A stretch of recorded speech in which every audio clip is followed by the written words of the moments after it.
कौसल्या सुप्रजा रामपूर्वा सन्ध्या प्रवर्तते उत्तिष्ठ नरशार्दूल कर्तव्यं दैवमाह्निकम् कौसल्या सुप्रजा रामपूर्वा सन्ध्या प्रवर्तते उत्तिष्ठ नरशार्दूल कर्तव्यं दैवमाह्निकम् उत्तिष्ठोत्तिष्ठ गोविन्द उत्तिष्ठ गरुडध्वज उत्तिष्ठ कमलाकान्ता त्रैलोक्यं मङ्गलं कुरु उत्तिष्ठोत्तिष्ठ गोविन्द उत्तिष्ठ गरुडध्वज उत्तिष्ठ कमलाकान्ता त्रैलोक्यं मङ्गलं कुरु मातः समस्त जगतां मधुकैटभारेः वक्षो विहारिणि मनोहर दिव्यमूर्ते श्रीस्वामिनि श्रुत जनप्रियदानशीले श्रीवेङ्कटेश दयिते तव सुप्रभातम् मातः समस्त जगतां मधुकैटभारेः वक्षो विहारिणि मनोहर दिव्यमूर्ते श्रीस्वामिनि श्रुत जनप्रियदानशीले श्रीवेङ्कटेश दयिते तव सुप्रभातम् तव सुप्रभातमरविन्दलोचने भवतु प्रसन्नमुखचन्द्रमण्डले विधिशङ्करेन्द्रवनिताभिरर्चिते वृषशैलनाथ दयिते दयानिधे अत्र्यादिसप्तऋषयः समुपास्य सन्ध्याम् आकाशसिन्धुकमलानि मनोहराणि आदाय पादयुगमर्चयितुम् प्रपन्नाः शेषाद्रिशेखर विभो तव सुप्रभातम् पञ्चाननाब्ज भव षण्मुखवासवाद्याः त्रैविक्रमादिचरितम् विबुधास्तुवन्ति भाषापतिः पठति वासरशुद्धिमारात् शेषाद्रिशेखर विभो तव सुप्रभातम् ईषत्प्रफुल्ल सरसीरुहनारिकेलपूगद्रुमादिसुमनोहर पालिकानाम् आवाति मन्दमनिलः सह दिव्यगन्धैः शेषाद्रिशेखर विभो तव सुप्रभातम् उन्मील्य नेत्रयुगमुत्तम पञ्जरस्थाः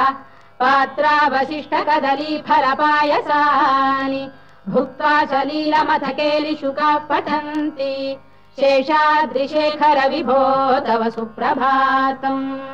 तन्त्री प्रकर्ष मधुरस्वनया विपञ्च गायत्यनन्दचरितम् तव नारदोऽपि भाषा समग्रमसहृत्करचाररम्यम् शेषाद्रिशेखर विभो तव सुप्रभातम् भृङ्गावळी च मकरन्दरसानुविद्ध झङ्कारगीतनिनदैः सह सेवनाय वीर्यात्युपान्त सरसी कमलोदरेभ्यः शेषाद्रिशेखर विभो तव सुप्रभातम् योषा गणेन वरदध्नि विमथ्यमाने घोषालयेषु दधिमन्थन तीव्र घोषाः रोषात् कलिम् विदधते ककुभश्च कुम्भाः शेषाद्रिशेखर विभो तव सुप्रभातम् पद्मेश मित्र शतपत्र गतालिवर्गाः हर्तुम् श्रियम् कुवलयस्य निजाङ्गलक्ष्म्या भेरी निनादमिव बिभ्रति तीव्रनादम् शेषाद्रिशेखर विभो तव सुप्रभातम् श्रीमन्नभीष्टवरदाखिल लोकबन्धो श्री श्रीनिवास जगदेक दयैक सिन्धो श्रीदेवतागृह भुजान्तर दिव्यमूर्ते श्रीवेङ्कटाचलपते तव सुप्रभातम् श्रीमन्नभीष्टवरदाखिल लोकबन्धो श्री श्रीनिवास जगदेक दयैक सिन्धो श्रीदेवतागृह भुजान्तर दिव्यमूर्ते श्रीवेङ्कटाचलपते तव सुप्रभातम् श्रीस्वामि पुष्करिणिकाप्लव निर्मलाङ्गाः श्रेयोर्धिनो हर विरिञ्च सनन्दनाद्याः द्वारे वसन्ति वरवेत्र हतोत्तमाङ्गाः श्रीवेङ्कटाचलपते तव सुप्रभातम् श्रीशेषशैल गरुडाचल वेङ्कटाद्रिनारायणाद्रिवृषभाद्रिविषाद्रिमुख्याम् आख्याम् त्वदीय वसतेरनिशं वदन्ति श्रीवेङ्कटाचलपते तव सुप्रभातम् सेवा परा शिव सुरेश कृशानुधर्म रक्षोऽम्बुनाथ पवमान धनाधिनाथाः बद्धाञ्जलि प्रविलसन् निज शीर्षदेशाः श्रीवेङ्कटाचलपते तव सुप्रभातम् घाटीषु देवि खगराज मृगाधिराज नागाधिराज गजराज हयाधिराजाः स्वस्वाधिकारमहिमाधिकमर्थयन्ते श्रीवेङ्कटाचलपते तव सुप्रभातम् सूर्येन्दुभौम बुधवाक्परिकाव्यसौरिस्वर्भानुकेतुदिविषत्परिषत्प्रधानाः त्वद्दासदासचरमावधिदासदासाः श्रीवेङ्कटाचलपते तव सुप्रभातम् त्वत्पादधूलिभरितस्फुलितोत्तमाङ्गाः स्वर्गापवर्गनिरपेक्ष निजान्तरङ्गाः कल्पागमाकलनयाकुलताम् लभन्ते श्रीवेङ्कटाचलपते तव सुप्रभातम् त्वद्गोपुराग्रशिखराणि निरीक्षमाणाः स्वर्गापवर्गपदवीम् परमाम् श्रयन्तः मर्त्या मनुष्यभुवने मतिमाश्रयन्ते श्रीवेङ्कटाचलपते तव सुप्रभातम् श्रीभूविनायक दयादिगुणामृताब्धे देवादिदेव जगदेक शरण्यमूर्ते श्रीमन्ननन्त गरुडाधिभिरर्चिताङ्घ्रे श्रीवेङ्कटाचलपते तव सुप्रभातम् श्रीपद्मनाभ पुरुषोत्तम वासुदेव वैकुण्ठ माधव जनार्दन चक्रपाणे श्रीवत्स चिह्न शरणागत पारिजात श्रीवेङ्कटाचलपते तव सुप्रभातम् कन्दर्पदर्पहर सुन्दर दिव्यमूर्ते कान्ताकुजाम्बुरुह कुड्मललोल दृष्टे कल्याण निर्मल गुणाकर दिव्यकीर्ते श्रीवेङ्कटाचलपते तव सुप्रभातम् मीनाकृते कमठकोल नृसिंहवर्णिन् स्वामीन् परश्वत तपोधन रामचन्द्र शेषांश राम यदुनन्दन कल्किरूप श्रीवेङ्कटाचलपते तव सुप्रभातम् लीलालवङ्ग घनसार सुगन्धितीर्थम् दिव्यम् वियस्सरिति हेम घटेषु पूर्णम् धृत्वाद्य वैदिक शिखामणयः प्रहृष्टाः तिष्ठन्ति वेङ्कटपते तव सुप्रभातम् भास्वानुदेति विगचानि सरोरुहाणि सम्पूरयन्ति निनदैः कगुभो विहङ्गाः श्रीवैष्णवाः सततमर्थितमङ्गलास्ते धामाश्रयन्ति तव वेङ्कट सुप्रभातम् ब्रह्मादयः सुरवराः समहर्षयस्ते सन्तः सनन्दन मुखास्तव योगिवर्याः धामान्तिके तव हि मङ्गलवस्तु हस्ताः श्रीवेङ्कटाचलपते तव सुप्रभातम् लक्ष्मीनिवास निरवद्य गुणैक सिन्धो संसार सागर समुत्तरणैक सेतो वेदान्त वेद्य निज वैभव भक्त भोग्य श्रीवेङ्कटाचलपते तव सुप्रभातम् लक्ष्मीनिवास निरवद्य गुणैक सिन्धो संसार सागर समुत्तरणैक सेतो वेदान्त वेद्य निज वैभव भक्त भोग्य श्रीवेङ्कटाचलपते तव सुप्रभातम् इत्थम् वृषाचलपतेरिह सुप्रभातम् ये मानवाः प्रतिदिनम् पठितुम् प्रवृत्ताः तेषाम् प्रभात समये स्मृतिरङ्गभाजाम् प्रज्ञाम् परार्थसुलभाम् परमाम् प्रसूते इत्थम् वृषाचलपतेरिह सुप्रभातम् ये मानवाः प्रतिदिनम् पठितुम् प्रवृत्ताः तेषाम् प्रभात समये स्मृतिरङ्गभाजाम् प्रज्ञाम् परार्थसुलभाम् परमाम् प्रसूते कमलाकुचूचुक कुङ्कुमतो नियतारुणितातुलनीलतनो कमलायतलोचन लोकपते विजयी भव वेङ्कटशैलपते कमलाकुचूचुक कुङ्कुमतो नियतारुणितातुलनीलतनो कमलायतलोचन लोकपते विजयी भव वेङ्कटशैलपते सचतुर्मुख षण्मुख पञ्चमुख प्रमुखाखिल दैवतमौलिमणे शरणागत वत्सल सारनिधे परिपालय माम् वृषशैलपते अतिवेलतया तव दुर्विषहैरनुवेल कृतैरपराधशतैः भरितं त्वरितं वृषशैलपते परया कृपया परिपाहि हरे अधिवेङ्कटशैलमुदारमतेर्जनताभिमताधिकदानरतात् परदेवतया गदितान्निगमै कमलादयितान्न परङ्कलये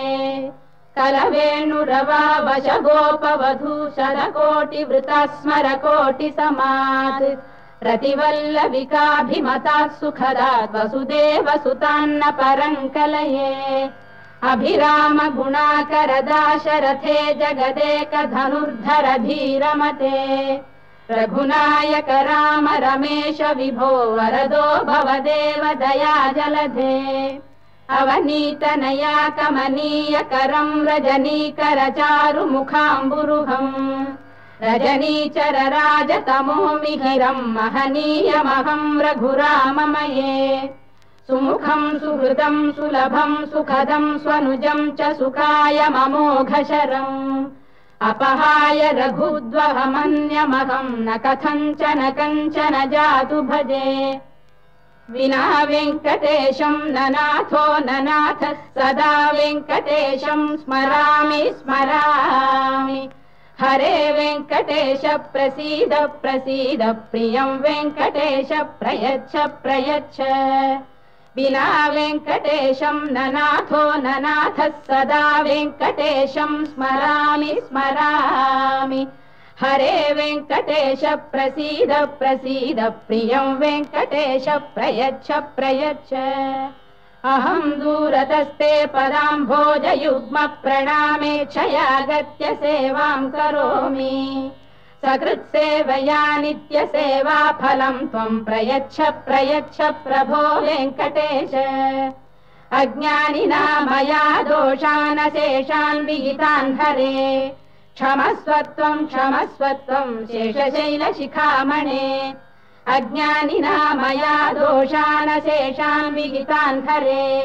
क्षमस्वत्वं क्षमस्वत्वं शेषशैलशिखामणे ईशानां जगतोऽस्य वेङ्कटपतेर्विष्णोः परां प्रेयसीं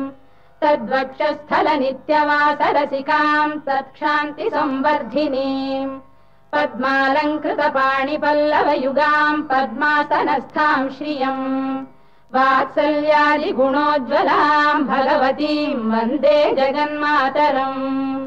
ईशानां जगतोऽस्य वेङ्कटपतेर्विष्णोः परां प्रेयसीं तद्वक्षस्थलनित्यवासरसिकां तत्क्षान्तिसंवर्धिनीं पद्मालङ्कृतपाणिपल्लवयुगां पद्मासनस्थां श्रियं वात्सल्यादिगुणोज्ज्वलां भगवतीं वन्दे जगन्मातरम् श्रीमन्कृपाजलनिधे कृत सर्वलोक सर्वज्ञ शक्तनत वत्सल सर्वशेषिन् स्वामिन् सुशील सुलभाश्रित पारिजात श्रीवेङ्कटेश चरणौ शरणं प्रपद्ये श्रीमन्कृपाजलनिधे कृत सर्वलोक सर्वज्ञ शक्तनत वत्सल सर्वशेषिन् स्वामिन् सुशील सुलभाश्रित पारिजात श्रीवेङ्कटेश चरणौ शरणं प्रपद्ये आनूपुरार्पित सुजात सुगन्धि पुष्प सौरभ्य सौरभकरौ समशन्निवेशौ सौम्यौ सदानुभवनेऽपि नवानुभाव्यौ श्रीवेङ्कटेश चरणौ शरणं प्रपद्ये सद्यो विकासि समुदित्व रसान्द्र राग सौरभ्य निर्भर सरोरुह साम्यवार्ताम् सम्यक् सुसाहसपदेषु विलेखयन्तौ श्रीवेङ्कटेश चरणौ शरणं प्रपद्ये रेखामयध्वज सुधाकलशातपद्रवज्राम्बुशाम्बुरुहकल्पकशङ्खचक्रैः भव्यैरलङ्कृततलौ परतत्त्वचिह्नैः श्रीवेङ्कटेश चरणौ शरणं प्रपद्ये ताम्रोदरद्युतिपराजितपद्मरागौ बाह्यैर्महोभिरभिभूतमहेन्द्रनीलौ उद्यन्नखांशुभिरुदस्त शशाङ्कभासौ श्रीवेङ्कटेश चरणौ शरणं प्रपद्ये सप्रेम भीति कमलाकर पल्लवाभ्यां संवाहनेऽपि सपदिक्लममादधानौ कान्ताववाङ्मनस गोचर सौकुमार्यौ श्रीवेङ्कटेश चरणौ शरणं प्रपद्ये लक्ष्मीमही तदनुरूप निजानुभाव नीलादि दिव्य महिषीकर पल्लवानाम्